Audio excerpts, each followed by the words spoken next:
रमता राम जपो रे प्राणी, अब तो सुन ले राम कहानी। सुनाएगा। आज का जो सत्संग सुनाना चाह रहा था दास, अब शुरू कर रहा हूँ उसको, लेकिन समय थोड़ा है इसलिए संक्षिप्त में बताऊंगा। अब दो प्रकार से मानव शरीर प्राप्त होता है, और दूसरा ये था कि सत्संग केवल परमात्मा ही आकर बताते हैं, यथार्थ ज्ञान स्वयं भगवान बताते हैं।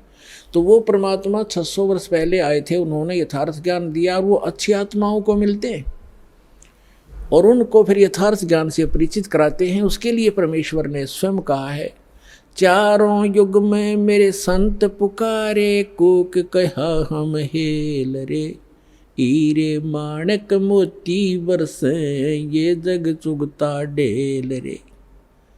चारों युग में मेरे संतों ने आवाज लगा लगा कर, हेला देकर, आवाज ऊंचे स्वर में गूंज गूंज कर बोला है। और हमने भी चारों युग में मेरे संत पुकारे, मेरे संत जो मुझसे परिचित हुए, और कूक कहा हम हेल रे, हमने सब जगह आवाज लगा लगा कर ढोल के डंके पर कहा कि तुम साधना गलत कर रहे हो, तुम अपने ग्रंथों से परिचित नहीं हो बच्चों, हम जो ज्ञान दे रहे हैं ये मोक्षदायक है, तुम्हारा पाप नाश करेगा, तुम्हें सुख देगा।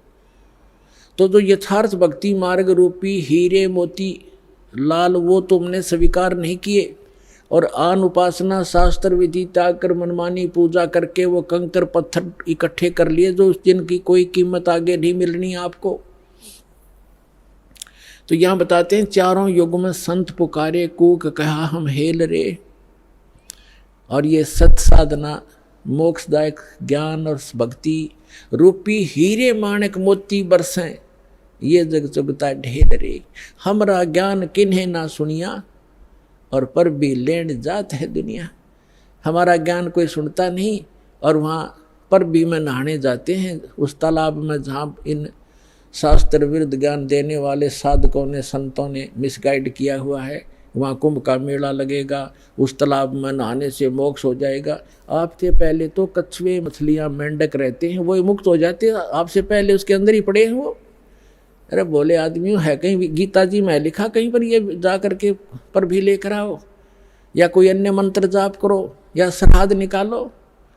बल्कि मना किया है श्रीमद् भगवद गीता में 9वें अध्याय के 25वें श्लोक में कहा है कि जो भूत पूजते हैं वो भूत बनते हैं, जो देवों की पूजा करते हैं देवलोक में जा करके उनके नौकर लगते हैं, वहाँ चले जाते हैं, और जो पितृ पूजते हैं वो पितृ लोक में चले जाते हैं, और मेरे पूजने वाले मुझे प्राप्त होते हैं, यानी ब्रह्मलोक में चले जाते हैं। और फिर वो 18वें अध्याय के 62वें श्लोक में कहता है कि उस परमात्मा की शरण में जा, जहाँ जिसकी कृपा से तू परम शांति को, सनातन परम धाम को प्राप्त होगा।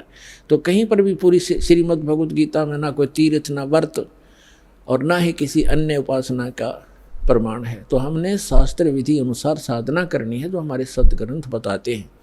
सदग्रंथों में आपको पहले भी बता दिया कि जो वेद हैं, चारों वेद, ये गॉड गिवन है, लेकिन 5वां वेद गुप्त था, इसने छुपा दिया। उसमें कंप्लीट कोर्स था, पूरा मोक्ष मार्ग था, पूरा ज्ञान था, वो नहीं रखा। तो परमात्मा स्वयं आकर वो ज्ञान देते हैं। उस ज्ञान के अंदर ये पूरा कोर्स है मोक्ष प्राप्ति का, यहाँ के सुख प्राप्ति का, आपके संस्कार में, प्रारब्ध में, आपकी किस्मत में लिखे हुए पाप को टालने का, ये साधन।